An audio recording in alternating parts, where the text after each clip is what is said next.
Bom dia, gente, tudo bem com vocês? Bom dia, bom dia, bom dia. Uma ótima sexta-feira para todos nós, uma ótima sexta-feira para os meus queridos colegas, alunos de medicina, auxiliares de médicos veterinários, tutores. Bom, pessoal, começando já com um assunto. Hoje nós vamos falar sobre uma paciente minha, o nome dela é Formiga, uma fêmea castrada, né, mais ou menos aí uns 2 anos de idade, testada para FIV, para FeLV, negativada. Atendi ela no ano passado, tá? Então eu resolvi esperar quase 1 ano para eu poder vir aqui conversar com vocês, né? Olha aqui a carinha da bonita, né? A Formiga, pessoal, ela foi diagnosticada com PIF seca, tá? Um dos diagnósticos mais difíceis que o médico veterinário pode fazer. Muito difícil, porque é seca, tá? Então ela foi diagnosticada com PIF, tá? E ela foi curada da PIF. Tá, gente? Então, esse é o vídeo de hoje. Eu vou falar aqui pra vocês todo o passo a passo. Vai ter de tudo aqui hoje. Vai ter depoimento da tutora, vai ter vídeos ilustrativos, vai ter vídeos da Formiga do antes e depois, tá, gente? Vai ter trabalhos acadêmicos, atualizações, muitas fotos. Então, hoje, eu quero que vocês prestem bastante atenção. Pegue a pipoca, tá, pessoal? Pegue a pipoca pra gente conversar direitinho, né? Fazer o negócio bem redondinho, bem fechadinho, pra nada passar com relação a PIF, tá, gente? Vou mencionar aqui, explicar a PIF seca, a PIF úmida, sinais clínicos, como é que é a transmissão, né? O que é a PIF. Eu vou falar tudo aqui pra vocês, tá? Então, espero que vocês gostem. Já deixam aqui no comecinho do vídeo um curte aqui pra mim, gente, um emoji que seja, comentário, se inscreva no canal, né? Ative as notificações, tá bom, pessoal? Então, vamos lá, vamos começar. O que é a PIF e a sua transmissão? Acompanhe, vamos lá. A peritonite infecciosa felina é causada por um vírus chamado de coronavírus entérico e coronavírus da PIF. O coronavírus entérico geralmente causa uma doença branda, com uma infecção intestinal bobinha, e pode ser liberado pelo gatinho por muitos anos. O coronavírus da PIF é quando esse coronavírus entérico sofre uma mutação, causando todos os sinais da PIF, afetando vários órgãos. O que vai dizer se esse vírus vai ser mutado ou não é a virulência e a resposta do sistema imune do gatinho. Geralmente afeta gatos filhotes até 2 anos de idade, mas, comumente, até 1 ano de idade. Transmissão, minha gente. A transmissão é através de fezes contaminadas com o vírus. Então, vamos dizer que tem uma galera ali de rua, né, fazendo cocô no mesmo lugar, ou muitos gatos compartilhando a mesma caixa de areia, e um deles é contaminado. Depois vem um gato sadio querendo fazer cocô no mesmo lugar dessa galera, e ele vai fazer o quê? Ele vai cavar, ele vai fazer o cocôzinho dele lá, vai papar com as patinhas e depois ele vai se lamber, ou seja, ele ingere esse vírus. Então a transmissão é orofecal. Então vocês viram aí, tá? Coronavírus entérico é uma coisa, coronavírus mutado da PIF é outra coisa, tá, gente? Então a maioria dos gatos tem coronavírus. A maioria esmagadora tem coronavírus. Mas não acontece nada. Esses gatinhos, eles são assintomáticos. E quando tem alguma coisa, se tem, é uma diarreia besta, branda, nada a ver. Não morre por causa disso. Tá? Agora, o vírus da PIF, que é o vírus mutado, tá? É a doença. Aí a gente vai ver a doença manifestada. Aí eu sei que o vírus da PIF que tá lá dentro é o mutado, porque eu tô vendo as manifestações clínicas. Tá, gente? Pra ficar claro aqui, coronavírus é uma coisa, PIF é outra. Igual a correlação de HIV. HIV é uma coisa, AIDS é outra. Então, quem tem AIDS necessariamente tem HIV, tá? Agora, uma pessoa que tem HIV não necessariamente tem AIDS. Tá cheio de gente com HIV aí, tá lindo. Tá? Mesma coisa PIF e coronavírus. Quem tem PIF, o gato que tem PIF, necessariamente tem um coronavírus. Tá mutado, mas é coronavírus. Tá? Agora, o gatinho que tem coronavírus não necessariamente tem PIF. Então, eu acho que ficou claro essa correlação aqui. Tá, pessoal? Então, a PIF, ela não é contagiosa, meu Deus, não é contagiosa. A PIF, manifestação clínica, doença, entendeu? Você tá vendo o olho, aquilo ali não passa pra ninguém, tá? Porque é doença, manifestação clínica. O coronavírus, que a gente lê nos artigos, é altamente contagioso mesmo. O coronavírus. Não acontece, geralmente não acontece nada. Tá, gente? Tanto é que os irmãozinhos da formiga estão todos bem. Todos os irmãozinhos da formiga, felinos, estão bem. Mas foi só ela que o vírus mutou. Foi só nela que o vírus mutou. Tá? Então, mais uma vez, pif, não é contagiosa, não passa pra ninguém. O coronavírus, sim. Com certeza os irmãozinhos dela lá têm o coronavírus, né? Só que não mutou. Tá todo mundo lindo lá, tá, gente? Então, vamos continuar aqui. Etiologia. Qual é a causa principal, né, desse vírus mutar? Acredita-se que seja o estresse. Então, gente, é por isso que quem tem gato, gente, ó, quem tem gato, o pessoal fala, ai, nossa, você não tem preocupação, é gato, é mais independente. Hã? Não é assim não, querido. A gente não pode estressar o gato. Logo, eu vou colocar aqui pra vocês algumas situações de estresse que pode, tá, gente? Não é que vai, certeza absoluta, que pode gatilhar a mutação desse vírus, tá? Como, por exemplo, superpopulação. Então, aquele pessoal da ONG, né, que tem gatis ali, né, 200 gatos ali. Então, tem um estresse ali, gatos, eles gostam de ter o próprio espaço, né, e a gente sabe que num gatinho, numa ONG, é meio difícil. Eu sei que o pessoal da ONG faz o que pode, mas aquele contexto, aquela situação, pode gatilhar a mutação do vírus. Então, superpopulação, gatis, né, os gatinhos de rua que têm contato com fezes contaminadas, né, então, na rua, o que eles passam? Estresse. É paulada, é atropelamento, entendeu? A gente fica jogado ali, apodrecendo sozinho, né? Então, entendeu, gente? Então, viver na rua é estresse, né? E quando eu falo, gente, não é pra deixar sair, ai, que maldade, o gato fica preso. Eu tenho que me controlar. Entendeu? Outra coisa é a situação de transporte. Você transportar o gato da casa para ir no veterinário, para ir para outro lugar, viajar, não sei o que, essas coisas assim, né? Transporte, né? Isso aí pode gerar um estresse tão grande e o vírus pode mutar, tá? Ou quando vai levar para vacinar, tá, gente? Não é que a vacina faz o vírus mutar, não é isso. É o estresse de levar para vacinar, tá? Transporte. Então a gente fala ali, né? Tem lá nos artigos vacinação, mas é nesse contexto. Tá, gente? De você transportar para vacinar, né? Segura o gato ali, já é um estresse para aquele gato, tá? Ele não quer tá pegando, ele não gosta de ninguém pegando nele. Entendeu? Então, é nisso que eu tô falando, pelo amor de Jeová. Tá? E a castração também, que quando eles passam por aquele processo de castrar, a pré-anestesia, a própria castração, o pós-anestésico, né? Aquilo ali é um estresse. Entendeu? É neste sentido, de estressar. Não que essas três coisas, né? Vai lá dentro da célula, oi, tudo bom? Vamos mutar hoje, querido? Não é assim, tá? Que fique claro, tá bom, gente? Uma outra coisa também que pode facilitar o desenvolvimento da PIF são aqueles pacientes que têm FIV e FeLV, né, filho? Que tem FIV e FeLV, tá? Então, são pacientes que são imunocomprometidos, né? Sistema imunológico já é ruim, então, né, um estresse ali que aquele gatinho for passar facilita, né, o coronavírus a mutar ali dentro dele. Tá? Porque ele já é imunocomprometido. E algumas raças também, gente, são mais suscetíveis a desenvolver a PIF, tá? Então, quais são essas raças? Abissínio, Bengal, birmanês, misto australiano, gato de pelo curto inglês e malaio, Rex, Scottish Fold e os Ragdolls. Eu tenho uma amiga que ela cria Ragdolls, a coisa mais linda do mundo, né? Então, uma vez ou outra, né, meio em volta, tem um gatinho dela, da raça Ragdoll, né, que desenvolve PIF. Tá, gente? Mas não é todos os gatos do planeta Terra que é Ragdoll que vai desenvolver real e oficial. Tanto é que tem Ragdolls aí tão lindos, tá? Bom, gente, agora vamos aos tipos de PIF. Então, nós temos aí a PIF seca e a PIF úmida, tá? Vamos falar aqui da PIF seca, tá aqui a imagem, tá, gente? Essa aqui, a PIF seca, ela é bem mais difícil de diagnosticar. Porque como o nome já tá dizendo, é seca. Então, a gente não tem muitas evidências visuais pra gente pegar e olhar ali como na úmida, né? A úmida já vem com aquele barrigão, né? Ou o gato não consegue respirar direito, porque tem líquido na cavidade torácica, líquido na cavidade abdominal, a gente vê aquele barrigão. Então, na PIF seca não tem isso, né? Então, é muito mais difícil de diagnosticar. O que geralmente tem na PIF seca, né? São sinais neurológicos, sinais motores e sinais oftálmicos.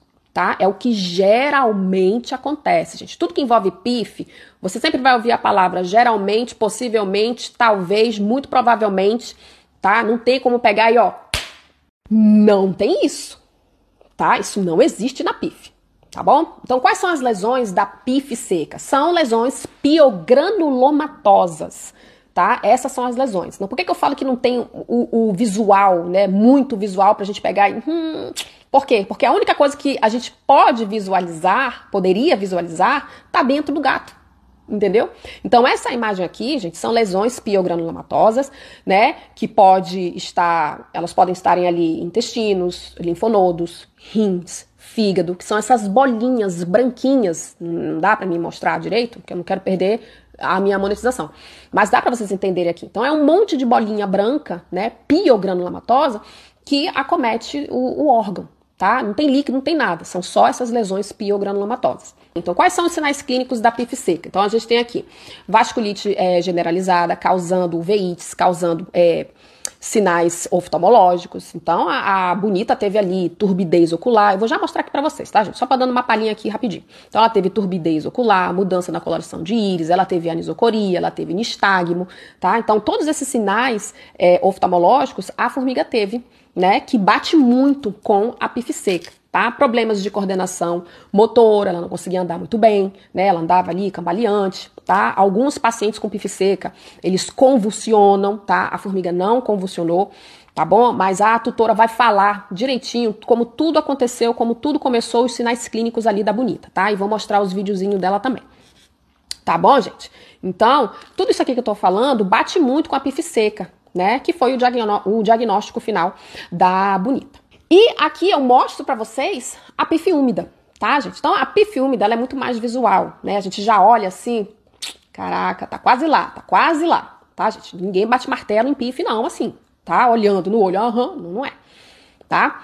Então, na PIF úmida, a gente tem aquele barrigão, daquele gatinho, por quê? Porque há um extravasamento de líquido, é por isso que é chamado de PIF úmida, né? Porque há um extravasamento de líquido na cavidade abdominal, na cavidade torácica, né? Ali na pleura, no pericárdio, né? Então tem derramamento de líquido. E por que acontece esse derramamento de líquido, pessoal? Porque há uma resposta exagerada. Quando o vírus mutado tá lá, atacando célula, macrófago, mastócito, tá atacando as células de defesa, há uma resposta inflamatória muito exagerada, muito exacerbada, muito over, né?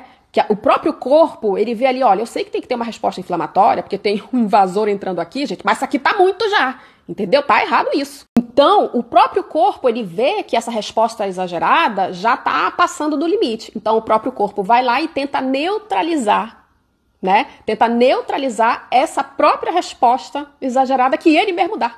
Por causa disso, a PIF, né, ela tem características imunomediadas, tá? Ela tem características imunomediadas. Tanto é que um dos fármacos ali, né, como tratamento de suporte, tá, são os corticoides, para desacelerar essa galera aí que tá muito over. Tá bom, gente? Então, quais são os sinais clínicos ali da PIF úmida, né? Depende do que ela tá atacando aqui, né? Mas tem ali icterícia, né? Uma febre intermitente que nunca vai embora, tá, gente? Se tem uma febre intermitente no gato que não tá indo embora, já deu analgésico, já deu antibiótico, né? Essa rança dessa febre, ela fica voltando, desconfie. Então, temos aí essa febre intermitente, falta de apetite, às vezes até anorexia, emagrecimento progressivo, né? Os pacientes com PIF, gente, eles são bem magrelinhos, tá? Se você vê ali naquela ninhada, né? Pô, tá todo mundo crescendo e aquele tá mais raquíticozinho ali, sei lá, já bota um red flag aqui, tá? Icterícia, aquele gatinho ali fica todo amarelão, a idade, né? Gatinho com menos de 2 anos, né? Comumente, aqueles com menos de 1 ano de idade, então a gente já, não acredito, entendeu? A gente já fica com os red flags ali, tá? O que mais? Vasculite, né? Por isso, né? Rompimento de vasos ali, líquido extravasando em tudo quanto é lugar, na cavidade torácica, na cavidade abdominal, tá? Então, esses são os sinais. E agora, pessoal, eu vou mostrar pra vocês tudo isso aqui que eu falei, né? Esse aguaceiro, né? Que derrama ali na cavidade torácica e na cavidade abdominal. Eu vou mostrar tudo isso aqui andando. Acompanhe. Aqui, minha gente, é massos em vermelho e células de defesa em azul na corrente sanguínea. E lá vem o vírus infectar uma das células de defesa. Essa célula de defesa libera substâncias químicas por onde ele estiver passando no vaso, em resposta ao aviso de invasão viral que essa célula sofreu. Por causa disso, a parede do vaso se abre, extravasando um pouco de líquido para o tecido. Líquido tem que estar em vaso, não tem que estar em tecido. A célula de defesa infectada chegando no tecido libera substâncias novamente chamando mais ajuda. Gente, pelo amor de Deus, me ajuda que tem um troço em mim aqui, eu preciso de ajuda.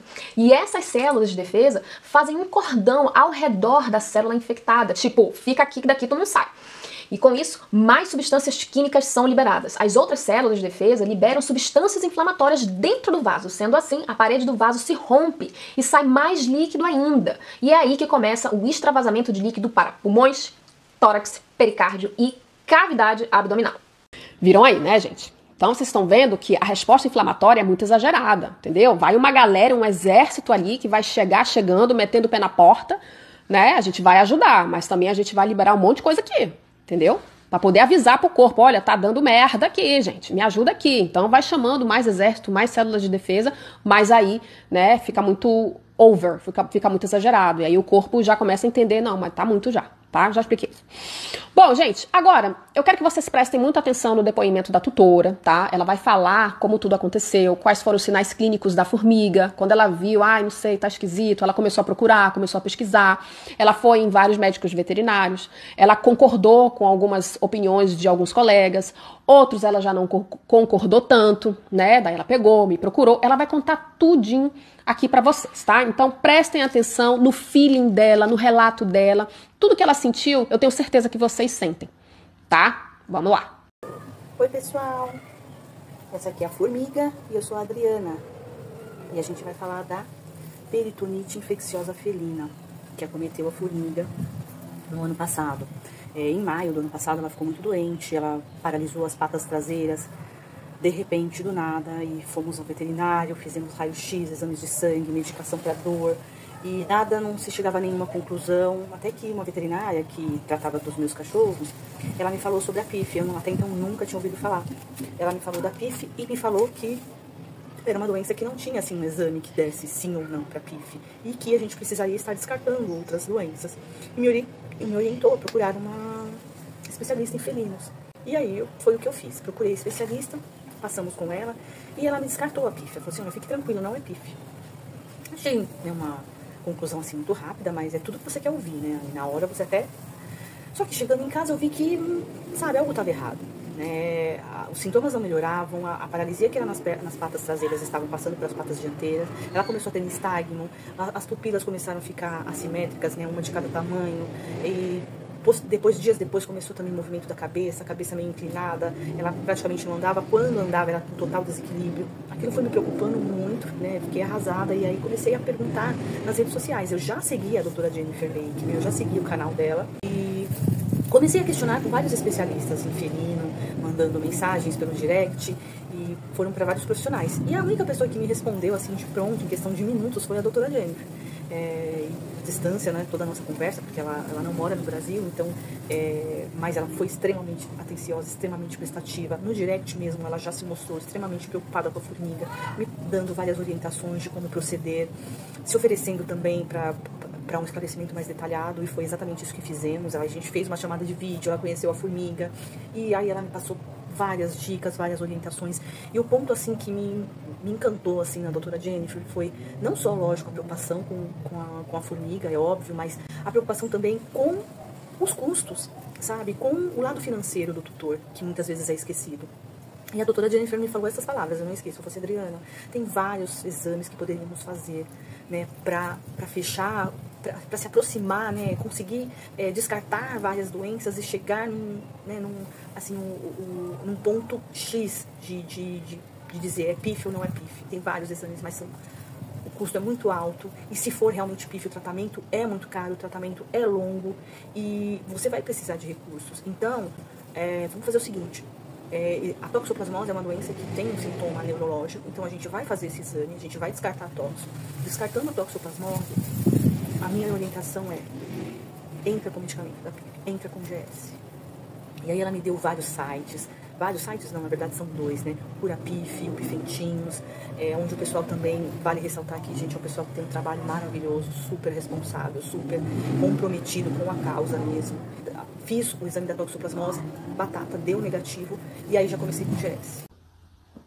Prestaram atenção, né? Tô falando isso aqui para os futuros clínicos que me acompanham. Considerem o que eu não tô falando do tutor fora da casinha, tá? Considerem o que o tutor está falando. Sem ele, você não é ninguém. Você pode ser o melhor médico do planeta Terra. Se você não tiver ele trabalhando com você, o seu diploma, o seu status, o seu estetoscópio Littmann de R$7.000 não vale de nada. NADA, nada. Não vale nada. Tá? Então, fica a dica aí, tá? Então, gente, vocês viram ali quais foram os sinais clínicos, vou já mostrar pra vocês aqui, tá, formiga, mas vocês viram ali quais foram os sinais clínicos da formiga, né? Apatia, incoordenação motora, andar cambaleante, cabeça inclinada, anisocoria, turbidez ocular, né, nistagmo, tá? Ela teve tudo isso aí, tá bom? Então, eu vou mostrar agora ela aqui pra vocês como é que essa bonita tava, tá bom? Vamos lá, acompanhe.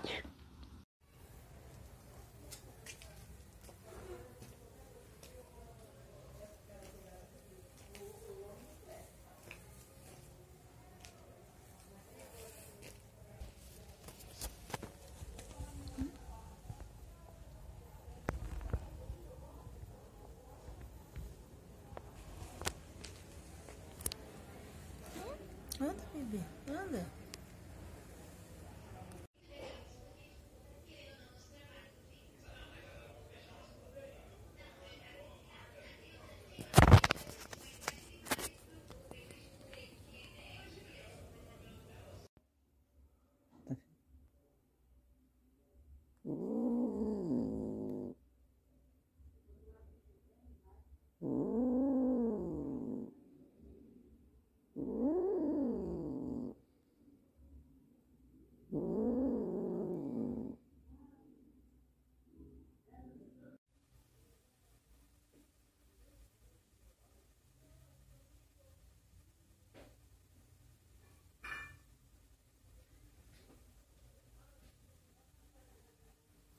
Bom, gente, então, vocês viram aí que ela só tem um nomezinho e uma carinha de formiguinha linda, mas a bicha é braba, né? Ela é braba, respeita a história da formiga. Tá bom, gente? Então, essa foto aqui que eu tô mostrando pra vocês é de um trabalho acadêmico, tá? Eu coloquei aqui pra vocês verem o que acontece com um olho, né, de um gatinho que tem pife seca, né, que eu falei pra vocês, né? Geralmente, o paciente que tem pife seca, a gente vê bastante sinais oftalmológicos. Então, vocês estão vendo aqui, em vermelho, né, esse blur, essa turbidez ocular. A formiga também tinha, né? Isso aqui é de um trabalho acadêmico.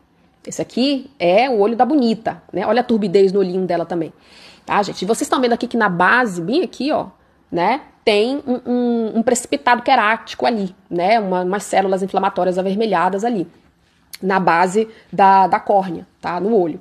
Então, é isso aqui que acontece com um olho de um paciente que tem pife seca. Isso aqui pode acontecer na úmida também, tá, gente? Eu só tô falando pra vocês o que geralmente a gente vê na pife seca, tá? Que é o que os artigos estão falando, tá bom? E aqui, eu sei que aquela foto não deu pra ver, tá? Mas eu sei que no vídeo deu pra ver, né? Um pouco de turbidez e o precipitado, né? De outra cor aqui, na base do olhinho dela, mas aqui eu tô mostrando a fotinho pra vocês verem, né? Então, vocês conseguem ver aqui, gente, nitidamente a turbidez, né? Um olho opaco, esquisito, no olho da bonita, né? Vocês estão conseguindo ver. Só pra mostrar pra vocês, gente, real e oficial, né? Comparando ali o olho de um gatinho que tem pife do artigo acadêmico com o olho da bonita na vida real, tá, gente? Na vida real. Então, vocês estão vendo aí, né? Descolamento de retina, mudança da cor da íris, anisocoria e uveites, as uveites também pode ocorrer, tá, gente? Tem até, às vezes, até sangue, né? Ali, né? Na câmara posterior da córnea.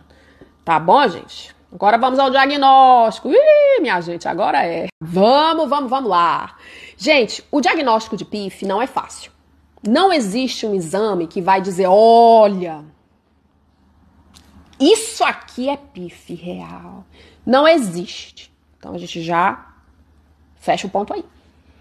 O diagnóstico de PIF seca, úmida, é um conjunto de ferramentas, juntamente com a clínica do paciente, que é soberana. Isso ninguém vai tirar de nenhum médico. A clínica é soberana. O gato, o cachorro não fala, mas o corpo fala. Então é lá que eu tenho que ir. Entendeu? É lá que eu tenho que ir.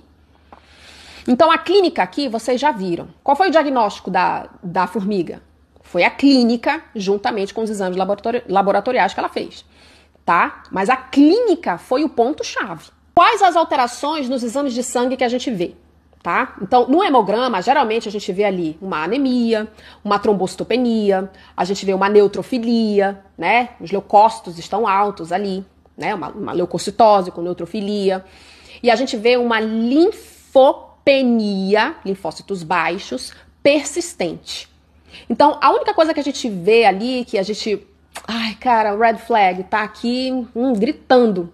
É quando a gente vê essa linfopenia persistente num paciente que tem PIF.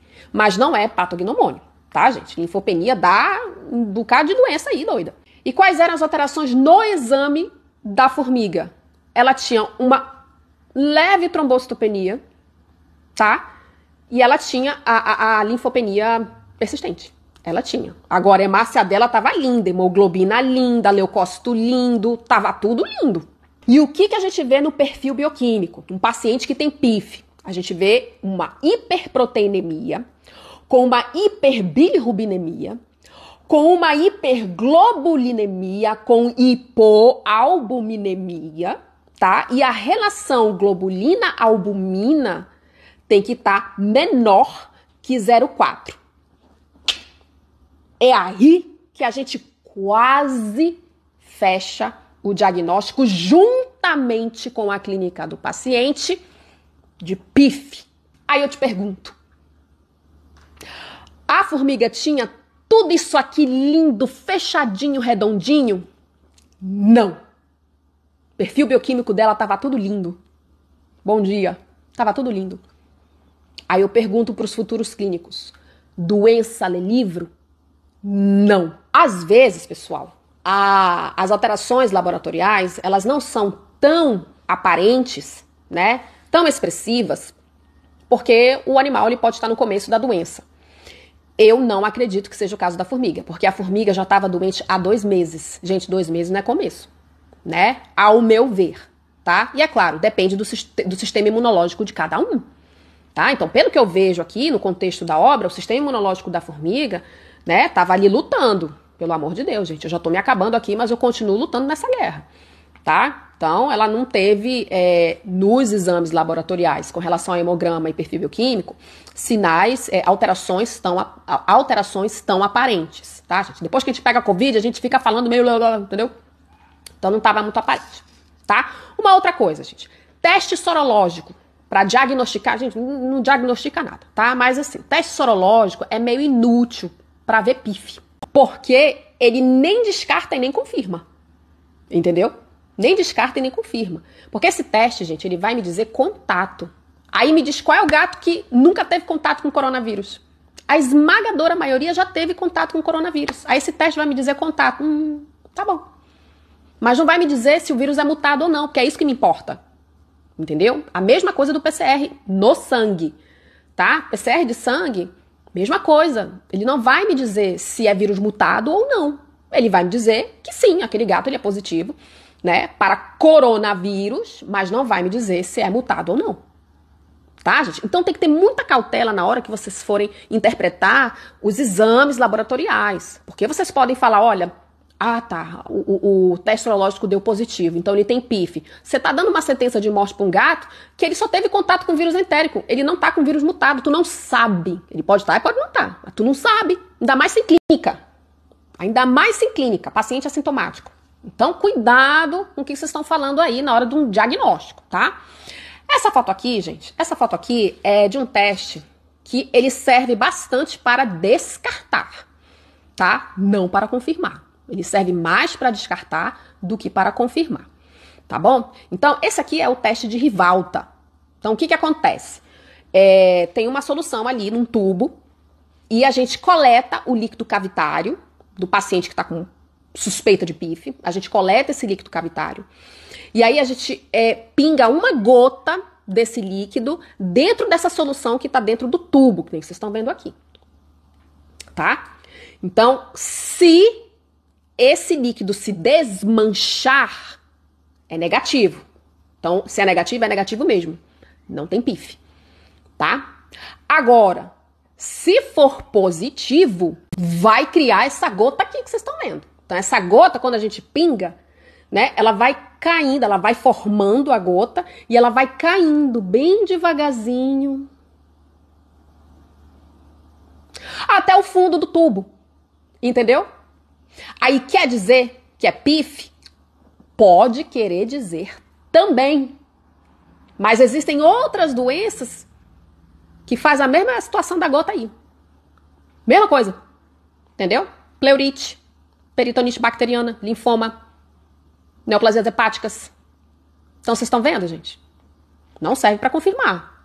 Agora, se der negativo, aí serve para descartar. Não tem nada mesmo não. Tá?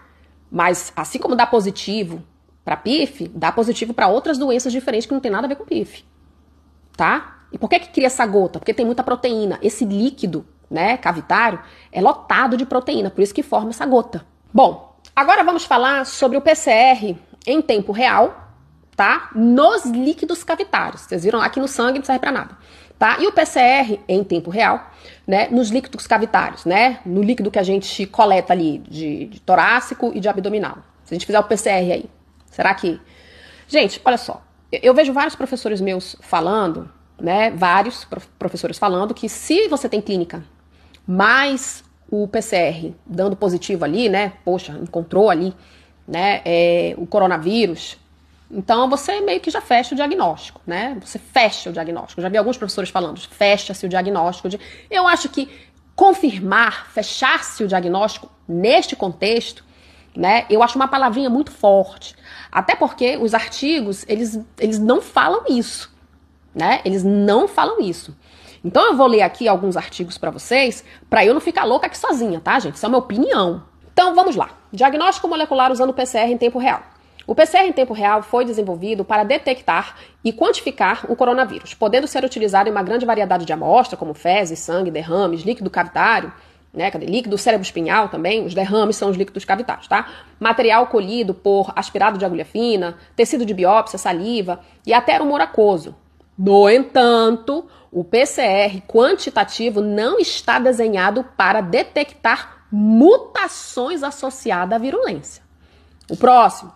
O exame de PCR em tempo real, assim como sorologia, tem sido cada vez mais utilizado nos casos relatados. Porém, eles investigam a presença do coronavírus entérico e não a presença do vírus mutado, sendo este o vírus da PIF. A partir desse resultado, pode-se estimar, então, possíveis mutações relacionadas à virulência. Possíveis, mas não está dizendo que é. Entendeu, gente? Então, assim, eu fico lendo essas coisas e vejo alguns professores falando, eu não uso PCR para nada. Para nada mesmo, tá? Já ouvi professores falando isso. PCR de líquido cavitário, PCR de líquor, né, do líquido encefalorraquidiano, eu não faço PCR para nada disso, gente, porque não vai me dizer se o vírus é mutado. Então tem essa opinião, tá? E tem a outra opinião dos outros colegas que não, se tiver clínica e o PCR der positivo, então eu meio que fecho o diagnóstico, né? Eu espero que realmente que os colegas falem, né, meio que feche o diagnóstico, e que seja claro, né, gente, fechar diagnóstico com uma ferramenta dizendo, olha, isso aqui entendeu? É perigoso, não é assim, e não é o que os artigos falam, tá? Para fechar o diagnóstico real e oficial, geralmente esse animal já tá morto, tá? Mas em vida, qual é o padrão ouro? Mandar fazer uma biópsia, tirar um pedaço lá do tecido, do órgão, e encaminhar para o histopatológico, tá? Vou já falar aqui, e o imunohistoquímico, é isso aí, tá? Mas o gato já tá todo ali quase para morrer, né? Já tá bem apático, bem depressivo, tá ruim. Quem que vai fazer cirurgia num gato desse? No máximo que dá para fazer é uma biópsia guiada por uma ultrassonografia, como eu vejo os meus colegas fazendo, né? E ainda assim precisa sedar esse animal que já tá ali, entendeu? Mas tem colegas que fazem e graças a Deus dá certo, tá, gente? Não é demonizando a anestesia, não pode, não tem essa, tá? Eu acho que se você já tem um nada, você tem que tentar alguma coisa. Ah, mas eu tenho medo, então vai te paralisar e provavelmente você vai perder. Né? Pelo menos tentando alguma coisa, esse animal tem uma chance, tá? Mas voltando aqui no PCR, tá? Eu vou ler aqui um último, né? Só pra não tô maluca sozinha. A técnica de PCR é extremamente solicitada na rotina clínica. Trata-se de um teste altamente sensível que permite identificar a presença da infecção utilizando-se fragmentos de DNA para análise. Entretanto, não é possível distinguir as cepas mutadas da PIF, mesma coisa. Quando realizado no líquido de efusão em casos de PIF úmida, o resultado positivo torna-se altamente sugestivo de PIF. tá? Como sugestivo de PIF, não confirmatório. Tá? Caso o resultado seja negativo, a suspeita não pode ser descartada, visto que este exame apresenta sensibilidade em torno de 70% e especificidade de 95,8%. Portanto, deve-se interpretar os resultados com cautela, tá? Pois podem ocorrer falsos positivos. Tá vendo aí, gente? Então, assim, aquele contexto que eu falei para vocês, né? Olha, tem a clínica e mais o PCR. É uma ferramenta que eu concordo com os meus colegas que não usam para nada. Eu concordo, porque não vai me dizer se é mutado ou não. Não vai me dizer. Só o que vai me dizer, olha, isso aqui tem real e oficial, é histopatológico e imunohistoquímico. É isso que vai me dizer. Esse é o padrão ouro. Né? Mas eu também respeito muito os colegas que não, eu vou usar o PCR, porque me direciona para mais o caminho. Aí sim, direcionar. Confirmar, sei lá. Não faz sentido para mim. Mas essa sou eu, né, gente? Quem sou eu? Tá? Bom, agora a gente vai falar aqui da análise do líquido cavitário. Análise, tem PCR, tem nada. É análise do líquido cavitário. A gente pega o líquido e quer que vê lá dentro da célula não, lá do líquido. O que a gente vê, né? Que tipo de célula tem lá. Então aqui, o derrame abdominal pleural presente na PIF úmida, tá? É úmida, tá? Tem uma aparência viscosa e cor amarelo palha ou amarelo ouro, vermelha, cor de rosa ou quilosa. Aqui só para deixar claro para vocês, tá, gente?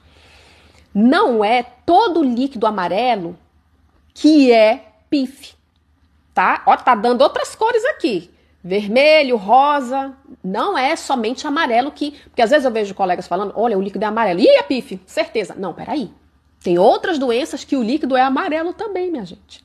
Então, o líquido de derrame é caracterizado, isso aqui que é o que a gente acha no líquido, tá? O líquido de derrame é caracterizado como de natureza não séptica em exudato piogranulomatoso ou transsudato modificado. A citologia, revela uma baixa contagem celular inferior a 5 vezes, com neutrófilos e macrófagos e alta concentração proteica superior a 3,5 gramas por decilitro, tá? E aqui, o teste de líquido de efusão pleural também é um dos diagnósticos mais precisos para PIF, pois na maioria dos casos pode-se encontrar certa quantidade de líquido de efusão, o qual também apresenta alta concentração de proteína, mesma coisa.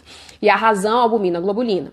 Ainda, de acordo com os autores, um valor menor que 0,8 no líquido pode ser um indicativo para descartar PIF, enquanto que um volume menor que 0,4 é uma razão proteica que se associa ao diagnóstico.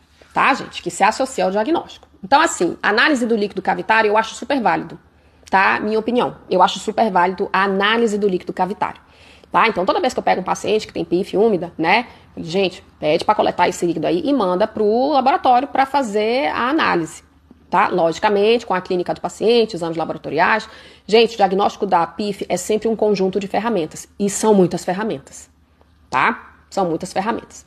Então, gente, o histopatológico, né? Você faz a laparotomia, você pega um pedaço do órgão ou você pega um pedacinho do tecido do órgão através, né, da biópsia guiada por ultrassonografia, né? E você leva para o histopatológico para fazer a macroscopia, a microscopia, fazer um imunohistoquímico lá. Tá? Esse é o padrão ouro, como eu já tinha falado para vocês. Então, eu vou ler aqui para vocês as características que tem quando a gente vê ali no histopatológico. Em muitos casos, a PIF é ainda diagnosticada por lesões macroscópicas e histopatológicas. Os filtrados inflamatórios são caracterizados de acordo com a presença de macrófagos, linfócitos, células plasmáticas e um menor número de neutrófilos. A característica principal das lesões é a inflamação e vasculite perivascular granulomatosa ou piogranulomatosa. Os vasos que são afetados, em primeiro lugar, são as veias de pequeno a médio calibre. O infiltrado perivascular de macrófago, por vezes, estende-se até a parede do vaso, levando à área de necrose e esporádica hiperplasia do músculo liso. A vasculite é uma das lesões microscópicas que distingue a PIF de outras doenças infecciosas inflamatórias, tá, gente? Então, tem outros artigos que vão dando mais detalhes ali, né? Só vocês procurarem, dando mais detalhes ali da macroscopia e da microscopia, tá? Então, isso aqui é o padrão ouro. Então, vocês estão vendo aqui que são várias ferramentas, tá? E é assim que tem que ser. Nenhuma delas, né, tirando o histopatológico, que geralmente o animal já está morto, tá? Tirando isso aqui, não são confirmatórias, tá?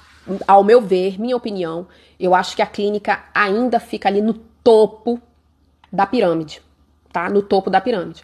Vê se a formiga fez isso aqui tudo. Vocês viram o que a tutora falou lá, gente. Não tinha como. Foi essa orientação que eu dei pra ela. Não tem como. É o tempo. 2 meses já se passaram. Aí vai esperar, mas não sei quantas semanas, até isso aqui tudo sair. Entendeu? Então, assim, não dá. Às vezes não dá pra fazer tudo isso aqui, gente. Isso aqui é Nárnia. Mas não dá pra fazer Nárnia, né? Então, você faz ali o que dá e o tutor tem que confiar em você, né? Se o tutor sentir ali, caraca, esse médico é experiente, é isso, você tem know-how, casuística e tudo mais, então o que você falar, ele vai lá, beleza, vamos lá, eu tô contigo. Entendeu? Que foi o que a Adriana fez. Tá, gente? Que não dá pra esperar. Então, só pra colocar aqui pra vocês, saiu uma novidade, tá, gente? Saiu um teste da IDEXX, né, que se chama, tá aqui, já vou botar a foto aqui pra vocês, tá, mas ele se chama IDEXX VIP Virus Real-Time PCR, né, PCR real de vírus da PIF, tá, então esse teste aqui, já tem aqui nos Estados Unidos, tá, não tem no Brasil, a gente não sabe quando que vai chegar no Brasil, mas aqui já tem. Esse teste aqui, pessoal, ele me diz se o vírus é mutado ou não, aí sim. Ele me disse se é mutado ou não. Poxa, doutor, então por que a senhora estava falando que o padrão ouro é histoquímico, histopatológico, não sei o quê? Eu estou dizendo aqui a novidade que saiu, tá? Minha opinião, eu prefiro esperar. Só estou dizendo que é uma novidade. Mas eu não acho que é a salvação da Terra esse teste aqui. Minha opinião. Então, gente, tudo que sai de novo, tá? Eu prefiro esperar, vamos ver, entendeu? A gente não precisa de Sânia, né, Miguelito? Não precisamos de Sânia nesse momento. Então eu prefiro esperar. Tô dizendo que é uma porcaria? Não, né? Mas peraí, vamos dar mais um tempinho, né? Vamos ver se realmente é isso mesmo. E se for, graças, né? Que assim seja. Tá bom, gente? Uma outra coisa que eu conversei com a tutora, né? Que a gente não pode deixar de conversar com os tutores, é falar sobre o diagnóstico diferencial, tá?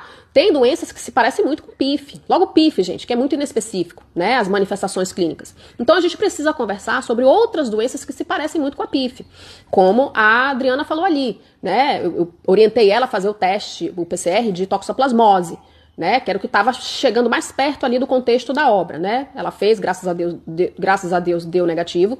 E a gente não pode deixar de conversar, né? Sobre FIV, sobre FeLV, né? Sobre linfomas, doenças hepáticas, né? E outras doenças infecciosas que se parecem muito com a PIF, tá? Que atinge o sistema nervoso, tá, gente? O sistema motor e tudo mais. Então a gente conversou sobre tudo isso. Não dá pra fazer o teste disso aqui tudo, entendeu? Ela já era testada para FIV e FeLV, já era negativada, então a única coisa naquele contexto que sobrou foi a toxoplasmose, fizemos e deu negativo, tá? Agora, pessoal, a gente vai falar sobre o tratamento, tá? Vamos falar sobre o tratamento, calma, a formiga já está vindo, tá? O depois dela tá lindo, calma, tá? Mas o tratamento, gente, ela fez com GS. Foi ali 90 dias de tratamento da formiga, tá bom? Ela viu ali que já nos primeiros dias já houve uma melhora, tá? Mas a novidade que chegou, pessoal, já tô mostrando aqui os artigos, a novidade que chegou é que a gente, com relação ao GS, a gente conseguiu, esses estudos aqui mostraram pra gente que a gente conseguiu encurtar o tratamento de 84 dias para 42 dias. Então, dependendo da dose ali, eles colocam a dose ali no artigo, aquela dose ali a gente conseguiu encurtar o tratamento da PIF para 42 dias, tá? Então, isso aí, gente, é uma felicidade imensa, né? Um tratamento que era T4 vai para 42, e a gente sabe que o tratamento é estressante, né? Às vezes é injeção pura ali, a gente sabe que dói a injeção, né? Então, se encurtou isso aí, então a gente já tá no lucro. Então, foi uma evidência muito promissora, né, desse estudo aqui. Com relação a esse segundo estudo aqui de baixo, né, fala do Monopiravir. O Monopiravir é uma medicação que, segundo esse artigo aqui, ele se mostrou muito promissor, né? Até na conclusão ele fala lá, olha, o Monopiravir, ele pode ser um tratamento de eleição para PIF, né? Então são 2 artigos aqui que aqueceu meu coração, né? Eu fiquei bastante feliz, tá, gente? Então, no próximo story aqui, eu vou colocar a tutora falando da sua experiência, dos seus anseios com relação a tudo isso que aconteceu com a formiguinha, né, com a gatinha dela, ela agradecendo também, não só a mim, mas também o pessoal do Cura PIF Brasil, dos pifentinhos, tá bom, pessoal? Prestem bastante atenção, principalmente os futuros clínicos que me seguem por aqui, escutem essa tutora, escutem, tá? Tô dando dicas aqui para vocês de como vocês precisam lidar com o tutor, né, o que o tutor pode estar falando de você, por aí. Então, preste atenção na conduta, sejam assertivos, né, no máximo da sua habilidade, tá bom? Não tô falando aqui para você ser perfeito, para você ser né? Não para você ser isso, mas faça o que tiver ao seu alcance, tá? E logo em seguida ao agradecimento da tutora, eu já vou colocar como é que tá bonita hoje, tá? Essa braba aí, como é que tá a formiguinha hoje, no depois. Dá uma olhada.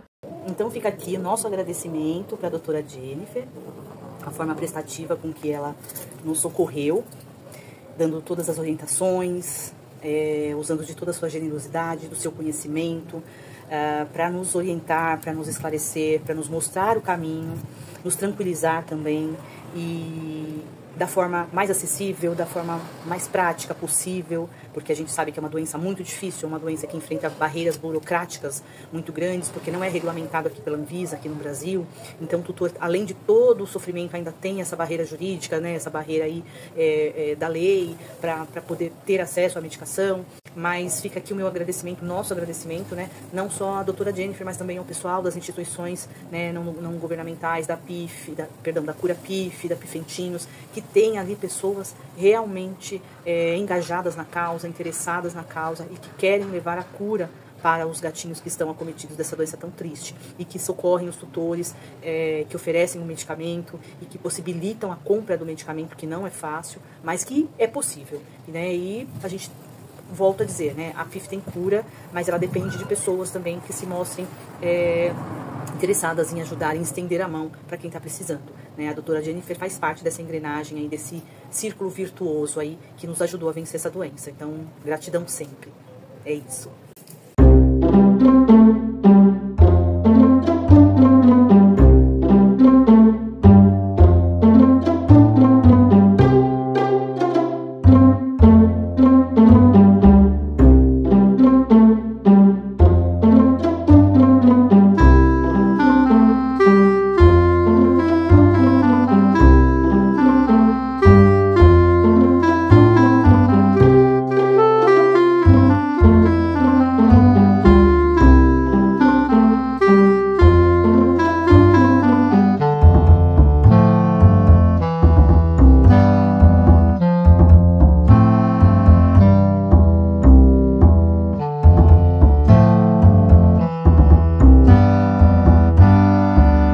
Viram aí, né, pessoal? Então, assim, eu é que agradeço, Adriana. Eu é que agradeço por você ter confiado a vida da sua filha às minhas mãos. Eu é que agradeço. Eu agradeço a Deus por ter me dado capacidade para eu cuidar dessa vidinha, né? E todos esses resultados que vocês veem aqui, esse aqui, né, da cura da PIF, da formiga, é para glorificar o nome do nosso Senhor Jesus Cristo. Eu nunca vou cansar de falar isso. Tá, gente? Então, agradeço a Adriana por ter também me autorizado a postar nas redes sociais o relato de caso da formiga. Muito obrigada, eu tenho certeza que esse vídeo vai ajudar bastante pessoas. E com relação, né, à burocracia, né, aos problemas jurídicos aí com relação ao OGS, porque não é aprovado no Brasil e mesmo assim o pessoal consegue, eu só tenho uma coisa a dizer. Antes de qualquer ética, o meu juramento de salvar vidas vem acima. A vida do meu paciente vem acima de qualquer ética, tá? Tá lá no juramento, é só ler. Salvar vidas com base em evidências científicas. Olha um monte aqui que eu deixei aqui. Tá cheio de artigo aqui, tá? Então não vem com o negócio, mas não pode. Meu paciente em primeiro lugar, acima de qualquer ética, tá? Só para esclarecer. Obrigada mais uma vez, espero que vocês tenham gostado, tá bom? E vida longa, seja feliz, minha princesa. Um beijo, formiguinha e família. Vida longa.